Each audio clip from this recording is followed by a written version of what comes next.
Jai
Shri Radha Govind Dev की जय, श्री निकाय की जय, श्री प्रभुपाद की जय, गौर पूर्णिमा महामहोत्सव की जय। ओम ज्ञानतिमिरान्धस्य ज्ञानाञ्जनशलाकया चक्षुरुन्मिलितं येन तस्मै श्रीगुरुवे नमः। So welcome everyone to the Hare Krishna temple, and welcome to this very special festival of Shri Shri Gaura Purnima, which is the appearance day or the birthday of Sri Chaitanya Mahaprabhu. 500 years ago, on the horizon of that land known as Gaura Desha, which is today known as Bengal, the place where the Ganges flows, that part of Bengal where the Ganga river flows. On that horizon arose simultaneously the sun and the moon together. This was Sri Chaitanya Mahaprabhu and his brother Nityananda. Srila Krishnadas Kaviraj Goswami, in the biography of Lord Chaitanya, this is a beautiful book, 9 volumes, he describes that the birth of Lord Chaitanya and his brother Nityananda was as if the sun and the moon were to rise simultaneously at the same time on the horizon. Why? Because each one is special and powerful in its own way and mitigates the other one. So, for example, the sun is something that these days we all crave, right? Because we're into March and it's still snowing, and in Logan, where I live, it snowed like a foot, something like that, 10 inches maybe the day before yesterday. So everyone's craving the sun. Its warmth, its heat, its light. And yet, when that sun becomes blazing hot and really, really difficult to bear, as it does in the middle of the summer, then everyone craves the coolness of the moon. The moon, when it rises, spreads nothing but cool rays. Shreya Kairava Chandrika Vitaranam. It's something that cools everyone and gives life again after the draining heat of the sun. But the moon itself is still not something we want all the time. It's the sun, right, that we need as well. The sun and the moon, they complement each other. They're always there together, and they're always sustaining all the life in this creation.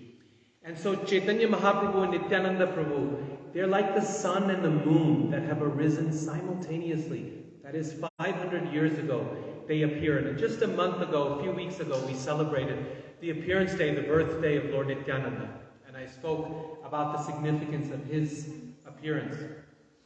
Well, today is the appearance day of Lord Chaitanya Mahaprabhu, who is Krishna himself, appeared on this earth 500 years ago for a very special purpose.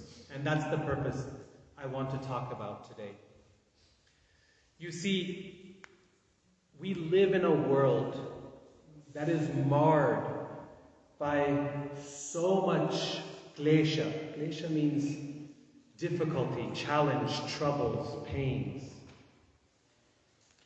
In Bhagavad Gita, in chapter 2, Krishna describes this klesha, this cycle that we are caught in very beautifully. He says, this world, the events of this world, are a product of a certain kind of cycle of selfishness. He says, Dhyayato Vishayan Pumsa Sangasteshu Pajayate Sangat Sanjayate Kama Kamat Krodho Vijayate Krodat Bhavati Sammoha Sammohat Smriti Vibhrama Smriti Bhramsha Buddhinasha Pranashyati.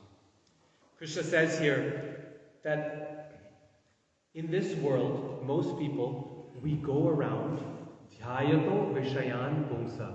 We are constantly contemplating the objects of our senses. That means, what is there good to eat today? What is there good to see today? What is there good to smell today? We're always looking for things that will give pleasure to our senses. And as we think about those things, say we're dreaming of some vacation, a vacation in Hawaii, because this is too cold and too frozen. So we're meditating upon it. Vihayato, Vishayan Pumsa.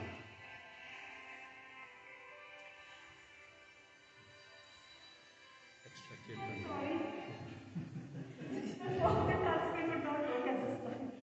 Vihayato, Vishayan Pumsa. We're thinking how I would like to have that. Right? So we say we're meditating on a vacation, something of that nature. Then what happens? From that meditation, from that thinking about it, contemplating, Sangasteshu Pajayate, we develop attachment to it. A strong attachment. I have to have it. I'm heading to Hawaii next week, no matter what. Gotta get there. Right? Sangasteshu Pajayate. Sangat Sanjayate Kama. And from that attachment, then Kama develops. Kama means lust. Now, this is the stage at which desire is so intense that we can't hold back. We can't stop ourselves. We have to have it. Most of the times, we can control ourselves before it gets to this point. But we know, we all have examples in our own lives when we've done crazy things because we haven't. Right? That lust, that desire has gotten so strong that anything I have to do to get it. People do all kinds of things because of lust. And lust not just for a man or for a woman, but lust for any object in this world can give us that craziness. People shoot each other, people abuse each other, people do all kinds of steal and lie, all kinds of things, because they have to have something. Sangat sanjayate kama, kamat krodho vijayate. And then, if you don't get what it is that you're lusting after, then that leads to, Krishna says, krodha, or anger. In fact, anger arises either way. If you don't get what you want, it makes you very angry. But if you get what you want, it also leads to anger. Because what you get doesn't live up to your expectations, right? This is the nature of this world. Consists of all kinds of false promises. The person you thought was the perfect partner turns out to be much less than perfect. The iPhone that you thought was going to make you happy turns out to be really a piece of junk. The one that you got turned out to be terrible. Right? Everyone else is great. The vacation that you were planning to go to, you got sick just before you left. And you're going to or it started to rain. And it rained the whole time while you were there. Sunny before, sunny after, but rainy while you were there. But whatever it is, the world doesn't live up to its expectations. Right? It's a false promise. And so we get angry. Krodha bhavati samoha. And once anger arises, Krishna says, now we lose our minds. Right? We know this. That anger is that one thing which completely bewilders us and makes us forget who we are. And we do all kinds of totally stupid things under the force of anger that we regret. Minutes later, we regret it. Krodha bhavati samoha, samoha smriti vibhrama. And then we lose our intelligence and we fall back down into this world. We completely collapse. Right? We lose ourselves. And then that cycle begins over and over and over again. And Krishna says we go through this world, the average person goes through this life with this cycle in mind. We see it played out every day on the news. We see it played out every day in our lives. We see this cycle played out amongst our friends and family. When Lord Chaitanya Mahaprabhu comes 500 years ago, he comes with an alternative to this cycle that so crimps the world. He says, no, there's another way. There's another alternative for living life in this world. There's a positive cycle, not just a vicious cycle. There's a good cycle that we can be part of. And that cycle he describes very nicely. It's described by his disciple, Rupa Goswami, in a book called Bhaktirasamrita Sindhu, or Nectar of Devotion. It says, Adau Shraddha Tatha Sadhu Sangotha Bhajana Kriya Anartha Nivrittisyat. There's another way. And that way, he says, begins Adau Shraddha. It begins with faith. A little bit of faith. Now, this faith is not faith in the sense of, blind belief in something. It's not a faith in a false promise.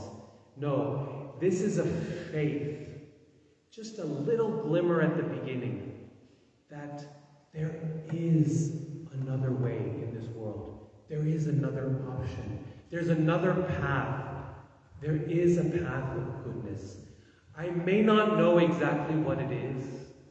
I may not know where it goes, but I have some faith inside me that there is another way. There is an alternative to the vicious cycles of this world. That little bit of faith, Adau Shraddha, prompts a good person to seek out positive company in this world, to look for others, like-minded people who are similarly seeking for an alternative. Adau Shraddha Tatha Sadhu Sangha. You find yourself in company, in association that has the power not to pull us down, but to uplift us. This association, the association of virtuous souls, of sadhus. Adau Shraddha Tatha Sadhu Sangha. And once you find yourself in that association, what happens? Bhajana Kriya. Immediately, the urge in that company is not how can I exploit, how can I use, which was the other cycle, but how can I serve? Bhajana Kriya. Let me find a way to serve. Serve Krishna. Serve each other. Serve those who are less fortunate. That urge, Bhajana Kriya.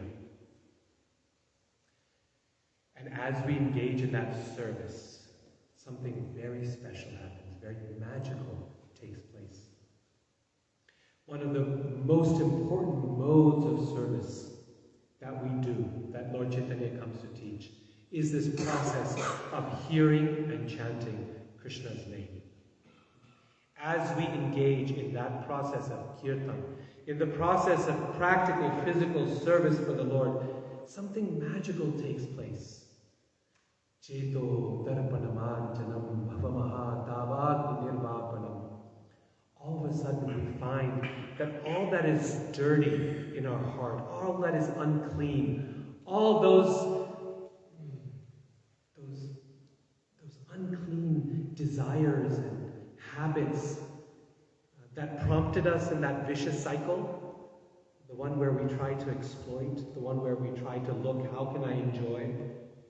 All those desires start to cleanse within the heart. Shrinvatam swakatha Krishna punya shravana kirtana hridyantastho hyabhadrani vidhunoti sridhitsatam. Our heart starts to become a place of joy and cleanliness and goodness, and all that is undesirable within the heart starts to go away.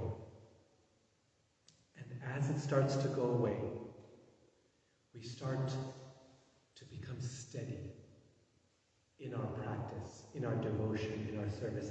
Instead of the ups and downs that we talked about earlier, I want something, I have to have it, I didn't get it, so I'm angry about it. And instead of that, and then we go down and up, and then we crash. We become depressed, and then again we develop a glimmer of hope, and then again it's destroyed, that hope, and then again we crash. Instead of that up and down cycle, When the heart becomes cleansed, we develop nishtha, or steadiness. A sense of conviction that I am where I need to be. In the lifetime of every devotee, in the practice of every devotee, there comes a time where deep inside we come to this realization that I am exactly where I need to be. This is it. I have found home. I've found where I need to be. I have been a wanderer my entire life. I have been thrown upon the waves of this ocean, up and down and up and down, sometimes underwater and sometimes above. But now I have found solid ground. My feet are on the ground. I know where I need to be. I may not be perfect. I'm not. I may not yet know everything there is to know. I may not yet have pure devotion, but I know that this is where I need to be. That is called nishtha, a sense of stability, a sense of conviction in our service to the Lord. And once we have that steadiness in our practice, and every day we are doing our service, every day we are doing our sadhana, our spiritual practice, every day we are chanting Krishna's holy names, every day we are doing service, then that develops into some taste, ruchi. We actually start to relish what it is we are doing. We come to like it. And that taste is something all of us have felt. But often we feel it just for a moment, just for a glimmer. Maybe we're in kirtan, maybe we're reading Bhagavad Gita, maybe we're chanting and we feel that taste. And then it goes away. We become distracted, we become busy, and we get into our day-to-day life, and something happens at work or at school, and we go into that other cycle again. And our mind drives us crazy, and we're swimming. And then we come back to the temple, we do some chanting, and we start to stabilize again. Wait, I forgot what my priority was. I forgot what I'm supposed to be doing. But there will come a point where that taste doesn't go away. It stays with us. We can keep our head above water, no matter what the ups and downs of this world. That's called ruchi. And then, once that taste is there, now there is no stopping the soul in its quest for Krishna. Now there's no stopping. Just like, remember, in that other cycle, there's a turning point, right? I said you contemplate the objects of the senses, you develop attachment to it, and then from attachment, lust develops. And once there's lust, there's no turning back. Right? You're going to do anything. You have to have your fix, no matter what. Right? So also, in this positive cycle, there's a moment at which there's no turning back. And that's the point of asakti, of attachment. When we become attached to Krishna, deep down in our hearts, at that point, the devotee will stop at nothing to have Krishna. Nothing. And that's the danger point of spiritual life. I say that. That's at Srila Rupa Goswami, the same disciple of Chaitanya Mahaprabhu who describes this cycle. He describes this moment very beautifully. He says, "My dear friends, if you are at all attached to drowning in this worldly existence and that up and down cycle, that craziness, if at all you like it, then do not come to the banks of the Yamuna River, where Krishna, in his beautiful threefold bending form, as Shyamasundar or Govinda, where he stands. Because once you see him, you will lose your heart, and there will be no going back. Your material life is over. Those waves up and down, gone. So this is that danger point in spiritual life. There's no turning back at the point of attachment. When we develop attachment to Krishna, now we have to have him no matter what. And that attachment, it becomes more deep, it becomes deeper, it becomes thickened into something called bhava. And bhava means love or emotion, deep emotion for Krishna. That bhava now throws us into another ocean with waves. But this is not an ocean of waves of misery and trouble. It's not bhavsaga. This is an ocean of waves of love, of relationship with Krishna. This is called bhava. Gopi bhava rasamritabdi lahari kallola magno muhur. Those who are drowning in this ocean are constantly being thrown around by the waves of emotion for Krishna.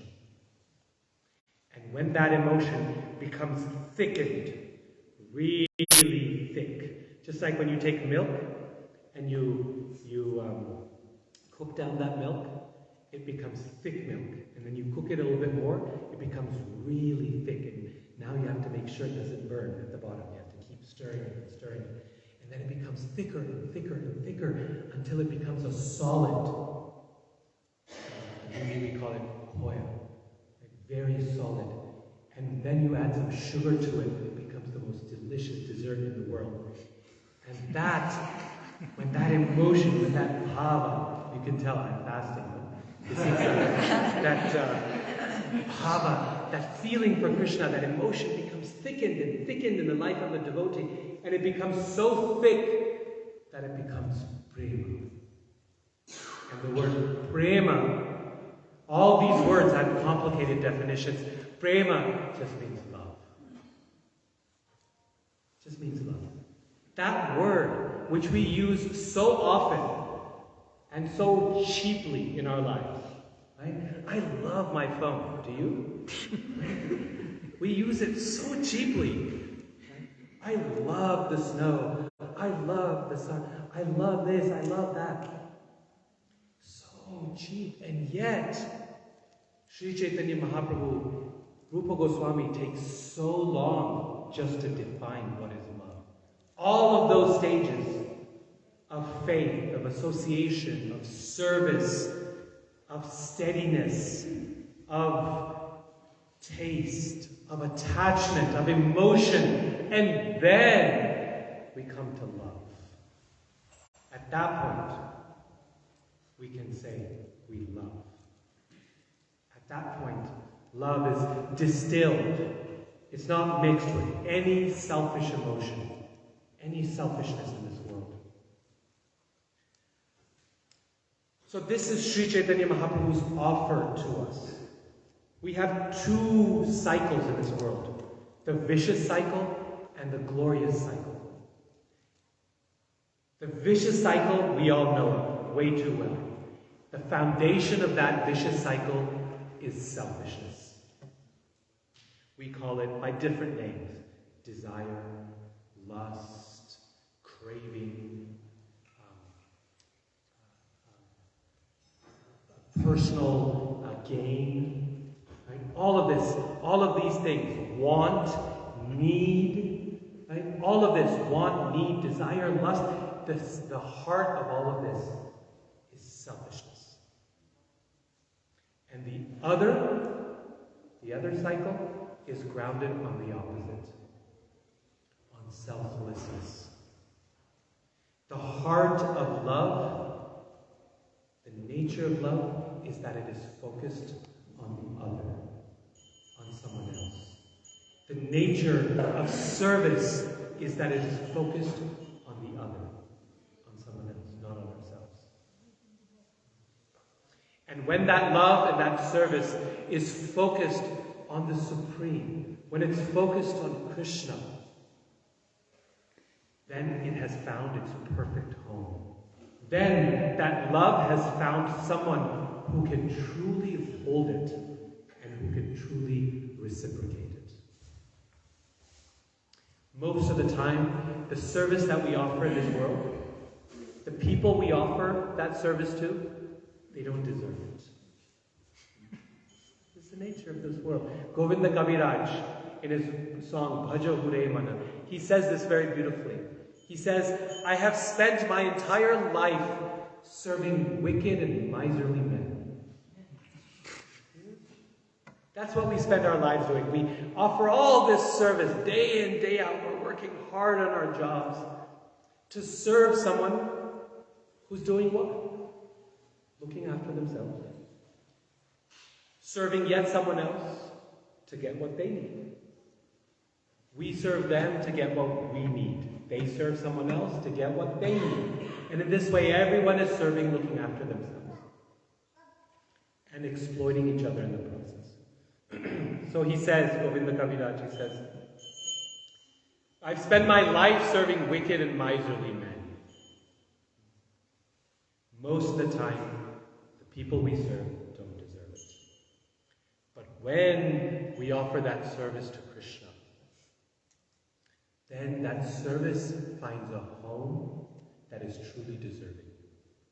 Krishna can take unconditional love and he can reciprocate it unconditionally.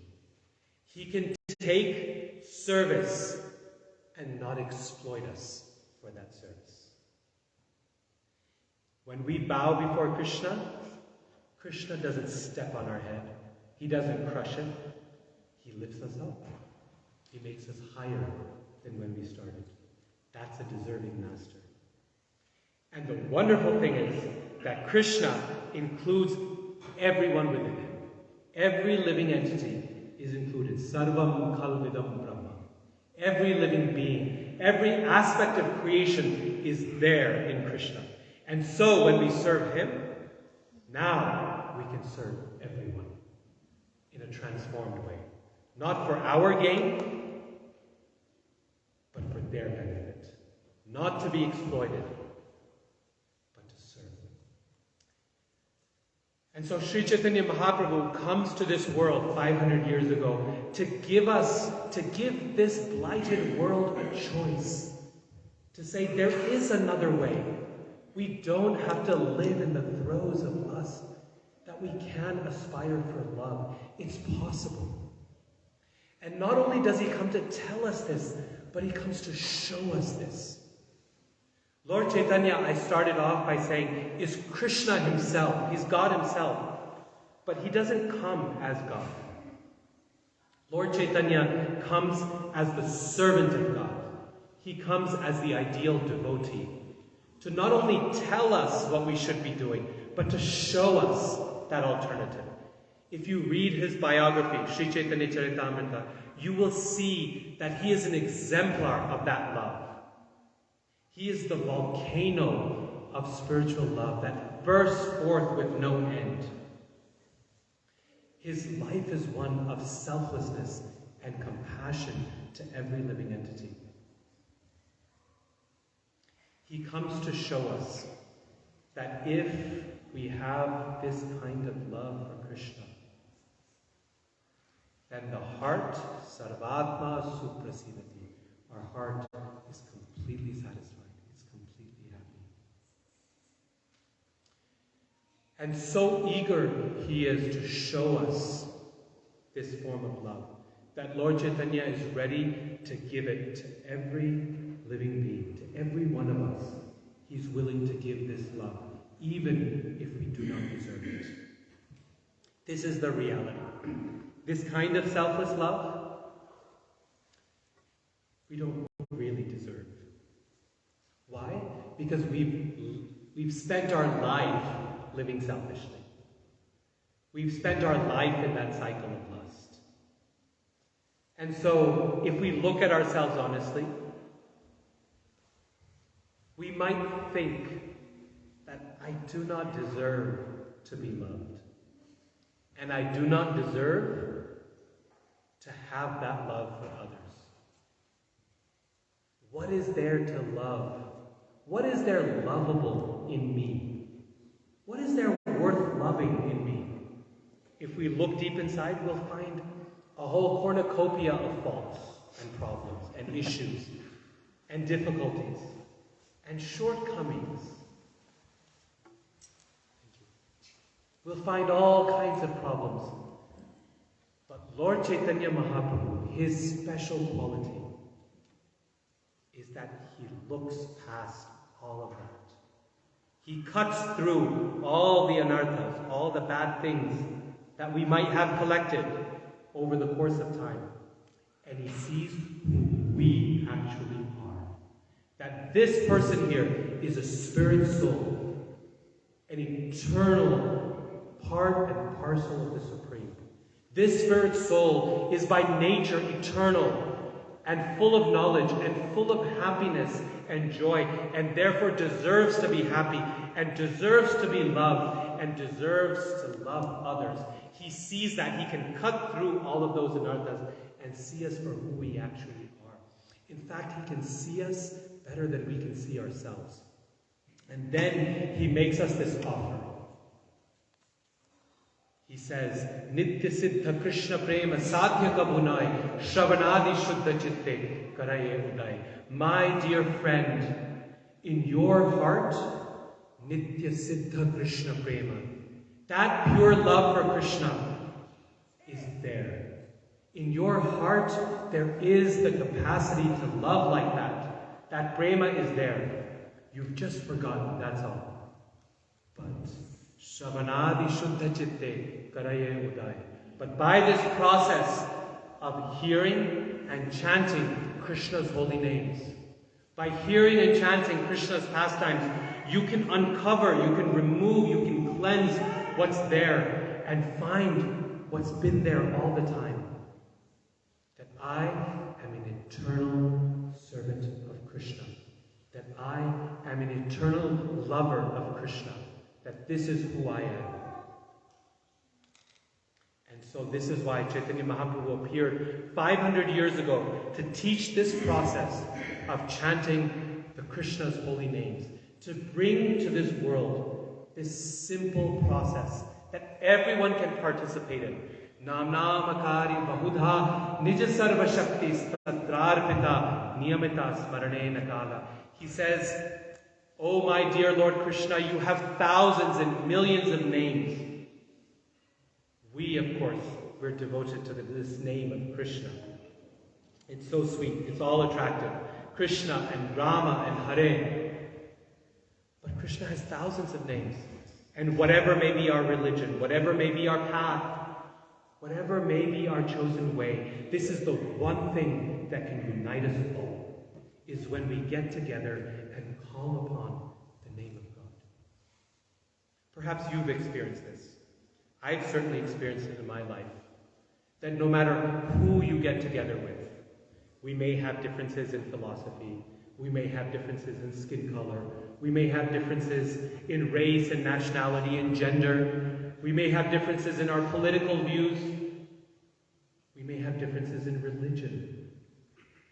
But when we get together and we chant Krishna's holy names, when we call upon the names of God, everyone is united in a common voice. Every religion of the world, every culture, every nationality can get together. Whether you go to the Far East Asia and Japan, people calling upon the name of Amitabha Buddha, or you find in the Bible, in the Psalms, where the Lord says that let us take up tambourines and cymbals and drums and march in procession and call upon his name and sing together. Or whether we find in Islam the 99 names of God, people repeating on their beads, just like they do in the rosary, just like they do in the Japamala. Anywhere you go in the world, people call upon the name of God. It's the one religion, one platform that unites us all, that can create a common platform for peace and prosperity in this world. And that is the path. That is the offer that Lord Chaitanya brings to this world. That is the alternative that he gives us when he appears. In this dark age of Kali, in this dark, dark age, Lord Chaitanya is like the sun and the moon risen together on the horizon, giving us this opportunity, this light. So on this day, let us take this opportunity offered by Krishna, offered by Lord Chaitanya Mahaprabhu, and make that conviction that we are going to chant Krishna's holy names every day. We're going to hear his names every day through this process, wonderful process of chanting the Mahamantra. Hare Krishna, Krishna Krishna, Hare Hare, Hare Rama, Rama Rama, Hare Hare. If you are not chanting every day, make a promise to Lord Chaitanya today that you will chant one round of this Hare Krishna mantra every day. It only takes 10 minutes, less, 7. If you're doing 1, then make it 2. If you're doing 2, make it 4. If you're doing 4, make it 8. Whatever you're doing, make that conviction stronger, higher, and dive deep into the nectar of Krishna's holy names. And there we will find this alternative that Mahaprabhu offers us. Thank you all so much for your attention. I wish you a very, very happy Gaur Purnima and a very happy Holi. Hare Krishna.